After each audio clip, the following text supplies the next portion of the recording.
Hello friends, ಇವತ್ತಿನ ವಿಡಿಯೋದಲ್ಲಿ ಡಯಾಂಥಸ್ seeds germination ಆಗೋದ್ರಿಂದ ಹಿಡಿದು ಹೂ ಆಗೋ ತನಕ ಯಾವ್ಯಾವ ಟಿಪ್ಸ್ನ ಫಾಲೋ ಮಾಡಬೇಕು ಅನ್ನೋದನ್ನ ಹೇಳ್ತೀನಿ. ಹಾಗೆ ಈಗಾಗಲೇ ಡಯಾಂಥಸ್ ಗಿಡಗಳಲ್ಲಿ ಹೂವಿರೋರು ಸಮ್ಮರ್ ಸೀಸನ್ ಮುಗಿಯೋ ತನಕ ಹೂ ಚೆನ್ನಾಗಿ ಬರೋಕ್ಕೆ ಏನು ಮಾಡಬೇಕು ಅನ್ನೋದನ್ನ ಕೂಡ ಹೇಳ್ತೀನಿ.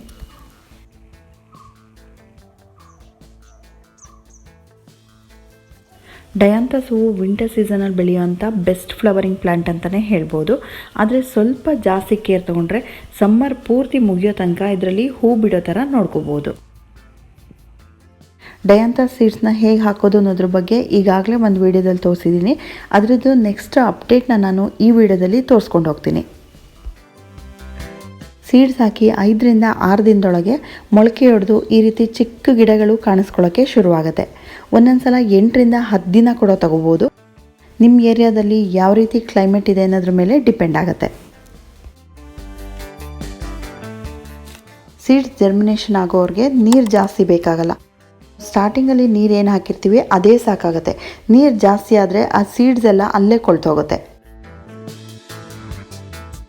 ಸೀಡ್ಸ್ ಹಾಕೋಕ್ಕೆ ತುಂಬ ಆಳವಾಗಿರೋ ಪಾಟನ್ನು ತಗೋಬಾರ್ದು. ಟ್ರೇಗಳಲ್ಲಿ ಅಥವಾ ಕಪ್ಗಳಲ್ಲಿ ನಾನಿಲ್ಲಿ ಫ್ರೂಟ್ಸಿನ ಬಾಕ್ಸ್ಗಳು ಬರುತ್ತಲ್ಲ ಇದರಲ್ಲಿ ಹಾಕಿದ್ದೀನಿ.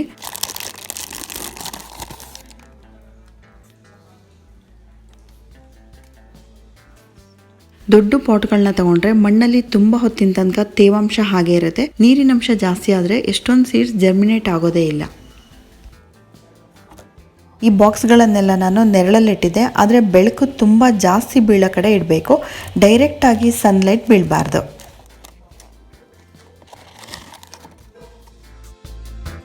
ಇವಾಗ ನೋಡ್ತಾ ಇದ್ದೀರಲ್ಲ, ಇದು 1 ತಿಂಗಳಾದಮೇಲೆ ಇವಾಗ ನಾವು ಈ ಗಿಡಗಳನ್ನ ಬೇರೆ ಪಾಟಿಗೆ ಟ್ರಾನ್ಸ್ಪ್ಲಾಂಟ್ ಮಾಡಬೇಕು.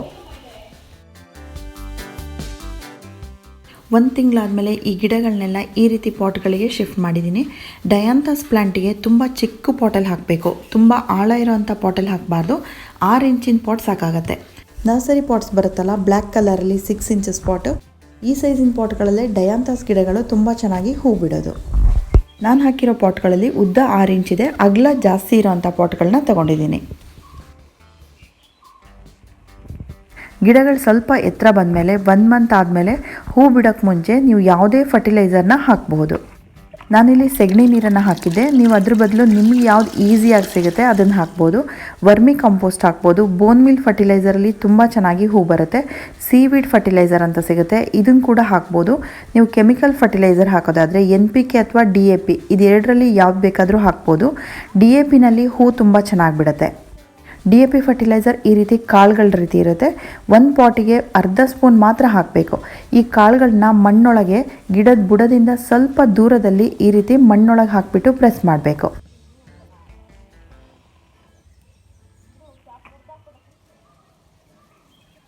ಸೀಡ್ಸ್ ಹಾಕಿ ಕರೆಕ್ಟಾಗಿ 45ರಿಂದ 55 ದಿನದೊಳಗೆ ಮೊಗ್ಗುಗಳು ಬಂದು ಒಂದೊಂದೇ ಹೂ ಬರೋಕ್ಕೆ ಶುರುವಾಗುತ್ತೆ.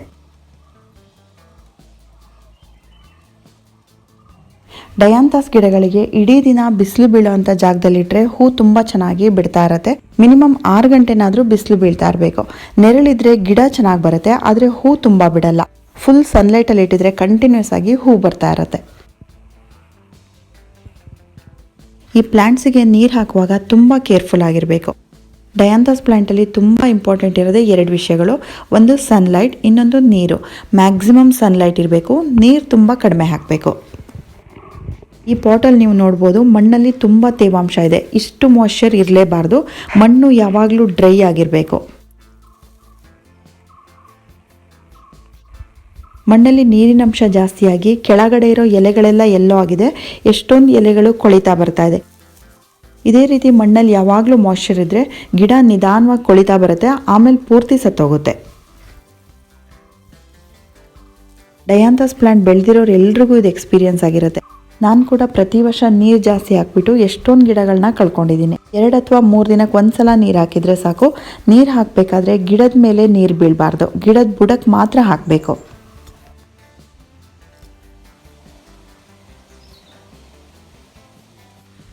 ಇನ್ನೊಂದು ಡಯಾಂಥಸಲ್ಲಿ ತುಂಬ ಇಂಪಾರ್ಟೆಂಟ್ ಇರೋದು ಹಳೆ ಹೂವನ್ನು ಕಟ್ ಮಾಡಿಬಿಟ್ಟು ತೆಗಿತಾ ಇರಬೇಕು. ಎಲ್ಲ ಹೂವಿನ ಗಿಡಕ್ಕೂ ಇದನ್ನು ಹೇಳ್ತಾನೆ ಇರ್ತೀನಿ. ಅರಳು ಹೋಗಿರೋ ಹೂವು, ಒಣಗಿರೋ ಹೂವನ್ನ ಆಗಾಗ ನೋಡಿಬಿಟ್ಟು ಕಟ್ ಮಾಡಿಬಿಟ್ಟು ತೆಗಿತಾ ಇರಬೇಕು. ಒಣಗೋಗಿರೋ ಹೂವನ್ನ ಕಟ್ ಮಾಡಿ ತೆಗೆದೇ ಹೋದರೆ ನಿಮ್ಮ ಡಯಾಂಥಸ್ ಗಿಡದಲ್ಲಿ ಜಾಸ್ತಿ ಹೂ ಬರಲ್ಲ. ಹೂ ಬರೋ ಗಿಡಗಳಿಗೆಲ್ಲ ಹೊಸ ಹೂಗಳು ಜಾಸ್ತಿ ಬಿಡಬೇಕು ಅಂದರೆ ಈ ರೀತಿ ಕಟ್ ಮಾಡಿ ತೆಗೆಯೋದನ್ನು ಮಾಡಲೇಬೇಕು. ಆದರೆ ಡಯಾಂಥಸ್ ಗಿಡದಲ್ಲಿ ಈ ಡೆಡ್ ಹೆಡಿಂಗ್ ಅನ್ನೋದು ಸ್ವಲ್ಪ ಡಿಫ್ರೆಂಟ್ ಆಗಿರುತ್ತೆ. ಬೇರೆ ಗಿಡಗಳಲ್ಲೆಲ್ಲ ನಾವೇನು ಮಾಡ್ತೀವಿ, ಹೂವಿನ ತುದಿಯಲ್ಲಿ ತೊಟ್ಟು ಮತ್ತು ಹೂವು ಇದೆರಡನ್ನು ಮಾತ್ರ ಕಟ್ ಮಾಡಿಬಿಟ್ಟು ತೆಗಿತೀವಿ. ಆದರೆ ಡಯಾಂಥಸಲ್ಲಿ ಹಾಗಲ್ಲ. ಈ ಹೂವನ್ನ ಕಟ್ ಮಾಡಿ ತೆಗೆದ್ರೆ ಕೆಳಗಡೆ ಬ್ರಾಂಚ್ ಇರುತ್ತಲ್ಲ, ಅದು ಕಡ್ಡಿ ಥರ ಹಾಗೆ ಉಳ್ಕೊಳ್ಳುತ್ತೆ. ಇದರಿಂದ ಯಾವುದೇ ಯೂಸ್ ಇಲ್ಲ. ಇದರಿಂದ ಹೊಸ ಗ್ರೋತ್ ಕೂಡ ಬರಲ್ಲ. ಆ ಬ್ರಾಂಚಲ್ಲಿ ಎಲ್ಲಿ ಕೆಳಗಡೆ ಹೊಸ ಗ್ರೋತ್ ಬರ್ತಾ ಇದೆ ಅಂದರೆ ಹೊಸ ಎಲೆಗಳು ಬರ್ತಾ ಇದೆ, ಅದರಿಂದ ಸ್ವಲ್ಪ ಮೇಲಕ್ಕೆ ಕಟ್ ಮಾಡಬೇಕು.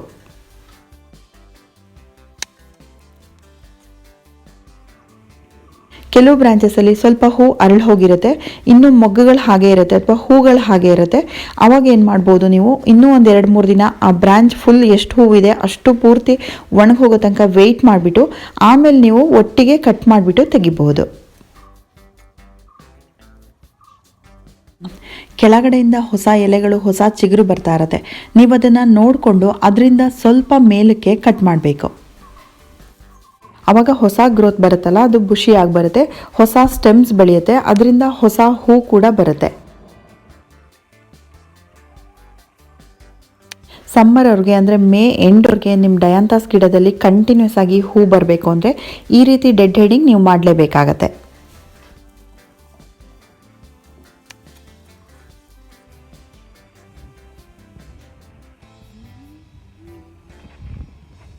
ನನ್ನ ವಿಡಿಯೋ ನೋಡ್ತಾ ಇರೋರಲ್ಲಿ ಡಯಾಂಥಸ್ ಪ್ಲಾಂಟ್ಸಲ್ಲಿ ಯಾರ್ಯಾರ ಮನೇಲಿ ಹೂವಿದೆ, ನೀವು ಇವಾಗಲೂ ಕೂಡ ಈ ಸ್ಟೆಪ್ಸ್ನೆಲ್ಲ ಫಾಲೋ ಮಾಡಿದರೆ ಸಮ್ಮರ್ ಮುಗಿಯೋ ತನಕ ನಿಮ್ಮ ಗಿಡದಲ್ಲಿ ಕಂಟಿನ್ಯೂಸ್ ಆಗಿ ಹೂ ಬರ್ತಾನೆ ಇರುತ್ತೆ.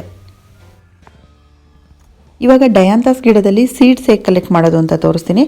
ಈ ಒಣಗಿರೋ ಹೂವನ್ನ ಡೆಡ್ ಹೆಡಿಂಗ್ ಮಾಡ್ತಾ ಇದ್ದೀವಲ್ಲ, ಇದೇ ರೀತಿ ಹೂವನ್ನ ಇನ್ನೂ ಒಣಗಕ್ಕೆ ಬಿಡಬೇಕು.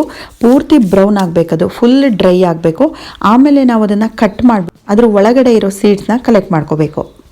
ಇವಾಗ ಕಲೆಕ್ಟ್ ಮಾಡಿ ಇಟ್ಕೋಬಾರ್ದು. ಏಪ್ರಿಲ್ ಮತ್ತು ಮೇನಲ್ಲಿ ಗಿಡದಲ್ಲಿ ಎಲ್ಲ ಹೂವು ಒಣಗಿ ಪೂರ್ತಿ ಬ್ರೌನ್ ಆಗಿರುತ್ತೆ. ಆ ಟೈಮಲ್ಲಿ ನೀವು ಆ ಹೂವನ್ನು ಕಟ್ ಮಾಡಿಬಿಟ್ಟು ಅದರಿಂದ ನೀವು ಸೀಡ್ಸ್ನ ಕಲೆಕ್ಟ್ ಮಾಡ್ಕೋಬೇಕು.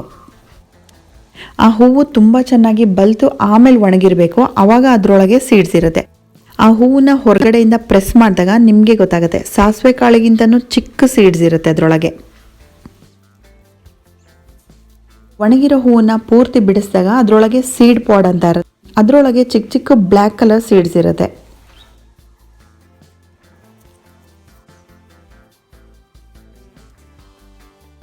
ಕೆಲವು ಫ್ಲವರ್ಸ್ ಒಳಗೆ ಏನೂ ಇರೋದೇ ಇಲ್ಲ. ಇನ್ನು ಕೆಲವು ಸೀಡ್ ಪಾಡ್ಗಳನ್ನ ನೀವು ನೋಡ್ಬೋದು, ಅದರಲ್ಲಿ ಸೀಡ್ಸ್ ಇನ್ನೂ ಬಿಳಿಯಾಗೇ ಇದೆ. ಹೂ ತುಂಬ ಚೆನ್ನಾಗಿ ಒಣಗಿದಾಗ ಆ ಸೀಡ್ಸ್ ಕಲರು ಬ್ಲ್ಯಾಕ್ ಕಲರ್ ಇರುತ್ತೆ, ರೆಡಿಯಾಗಿರುತ್ತೆ. ಈ ಸೀಡ್ಸ್ನ ನಾವು ನೆಕ್ಸ್ಟ್ ಸೀಸನ್ವರೆಗೆ ಕಲೆಕ್ಟ್ ಮಾಡಿ ಇಟ್ಕೋಬೇಕು. ಒಂದು ಪಾಲಿಥೀನ್ ಕವರ್ ಒಳಗೆ ಈ ಸೀಡ್ಸ್ನ ಹಾಕಿಬಿಟ್ಟು ಗಾಳಿ ಆಡದೇ ಇರೋ ಜಾಗದಲ್ಲಿ ತೆಗೆದಿಡಬೇಕು. ಹೀಗೆ ಸೀಸನ್ ಮುಗಿದ ಕೂಡಲೇ ನಾವು ಆ ಸೀಡ್ಸ್ನ ಕಲೆಕ್ಟ್ ಮಾಡಿಟ್ಕೊಂಡ್ರೆ ನೆಕ್ಸ್ಟ್ ಇಯರ್ ಸೆಪ್ಟೆಂಬರ್ ಅಥವಾ ಅಕ್ಟೋಬರಲ್ಲಿ ನಾವು ಮತ್ತೆ ಜರ್ಮಿನೇಷನ್ಗೆ ಹಾಕಬಹುದು.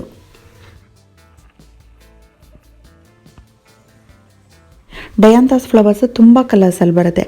ನೀವು ಇದನ್ನು ಸಿಂಗಲ್ ಪ್ಲ್ಯಾಂಟ್ ಕೂಡ ಹಾಕ್ಬೋದು, ಒಂದು ಚಿಕ್ಕ ಪಾಟಲ್ಲಿ ಒಂದೇ ಗಿಡ ಕೂಡ ಹಾಕ್ಬೋದು. ಆದರೆ ನಾನಿಲ್ಲಿ ಅಗ್ಲ ಪಾಟ್ ಆಗಿರೋದ್ರಿಂದ ಒಂದು ಗಿಡದಲ್ಲಿ 8-10 ಗಿಡಗಳನ್ನ ಹಾಕ್ಕೊಂಡಿದ್ದೀನಿ. ಎಲ್ಲ ಒಂದೇ ಸಲ ಹೂ ಬಿಟ್ಟಾಗ ನೋಡೋಕ್ಕೆ ತುಂಬ ಚೆನ್ನಾಗಿ ಕಾಣಿಸುತ್ತೆ ಅಂತ ನಾನು ಈ ರೀತಿ ಮಾಡಿದ್ದೀನಿ.